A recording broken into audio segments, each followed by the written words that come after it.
Of all the places in the world to drive a new car, I never thought I'd come here. This is the new Kia e-Niro, and welcome to South Korea.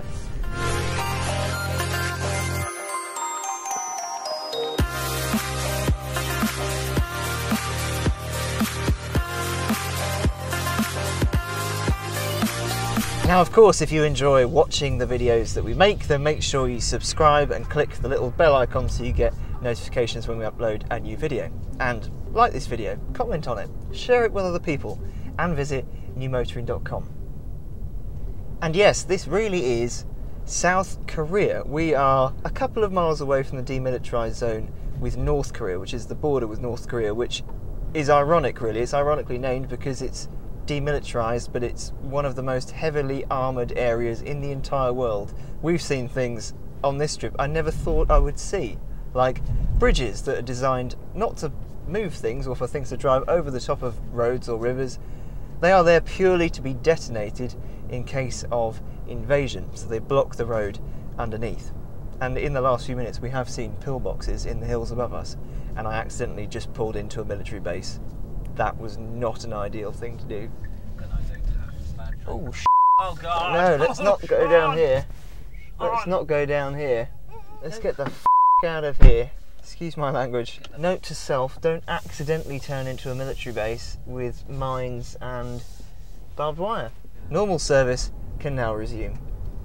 Aside from that, aside from all the military stuff and this tension with the North and the South, it's a beautiful country and an incredible place to come and explore.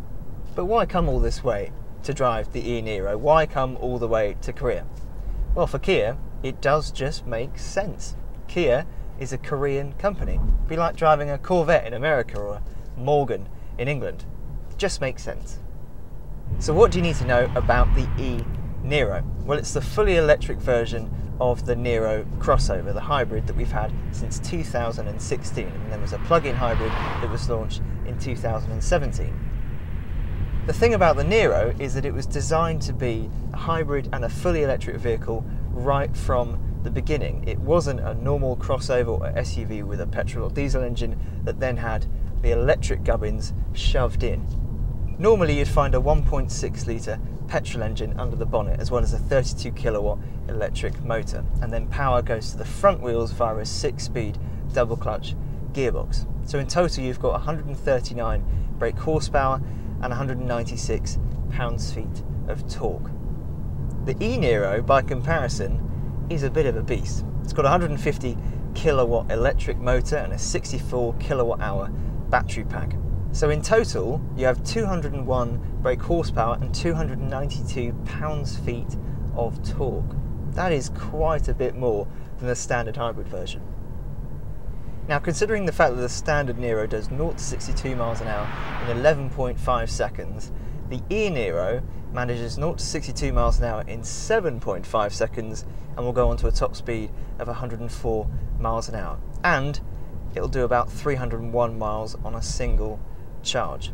That sounds like a bit of a hot hatchback to me. 7.5 seconds to 62 miles an hour for a fully electric crossover. That's a good level of performance, and actually off the line, because it's electric and it's instant torque, it feels pretty nippy. It is quick. Power still goes to the front wheels, but because you've got an electric motor you don't need that 6-speed double clutch gearbox anymore. However, you do still have paddles behind the steering wheel. What the paddles do is control how much regenerative braking you've got. So, pull the paddle on the left and it harvests less energy. It means you coast for longer. Pull the paddle on the right and it increases the amount of energy that you harvest. So if you're going down a really steep hill, you don't want to keep speeding up, you pull that paddle and you'll start to slow down more aggressively. And in case you're interested, you've got 305mm discs up front and 300mm discs at the back. You've got 3 drive modes. There's a little button down here on the center console that controls everything. The drive modes control how aggressive the powertrain is and also how heavy the steering is.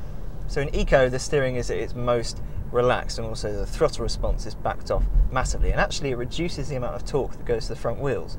In normal, steering's a bit heavier, you've got a bit more response. In Sport, the throttle is actually quite a bit sharper and the steering, again, is much heavier. but to be honest, most of the time it's best just left in normal.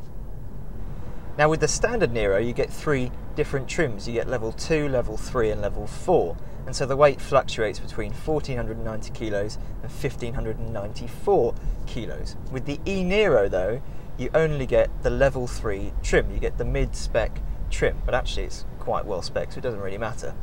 Now all of the batteries are located between the axles. They're underneath the floor, but because there are so many batteries, the e-Niro is quite a bit heavier than the standard Niro.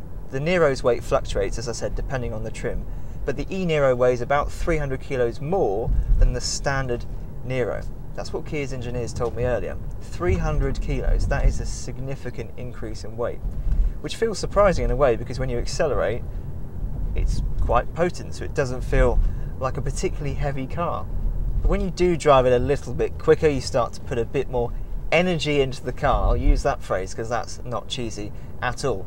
Then you start to feel that weight more. The Niro feels like quite a small car. The e-Niro physically feels quite small, but you do notice the extra weight.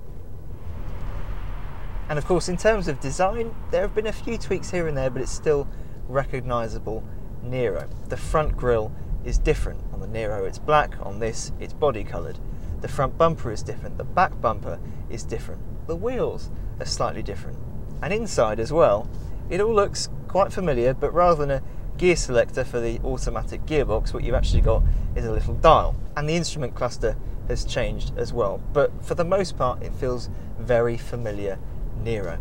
It's perhaps not the most exciting interior, but it feels quite well built. And the driving position is actually quite good.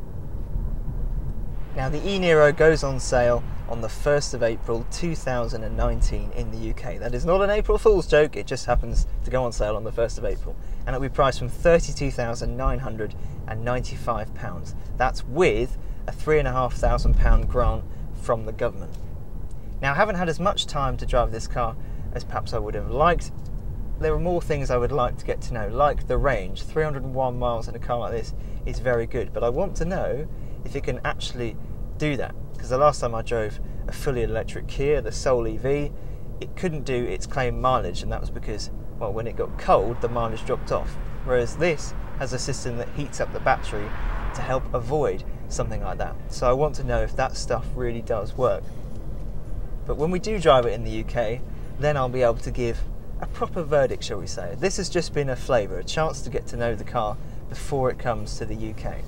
And I've enjoyed it. I think that electric performance is actually really good. If you come from a diesel or petrol crossover and you get into one of these, it's going to feel a lot quicker than you might expect. You can have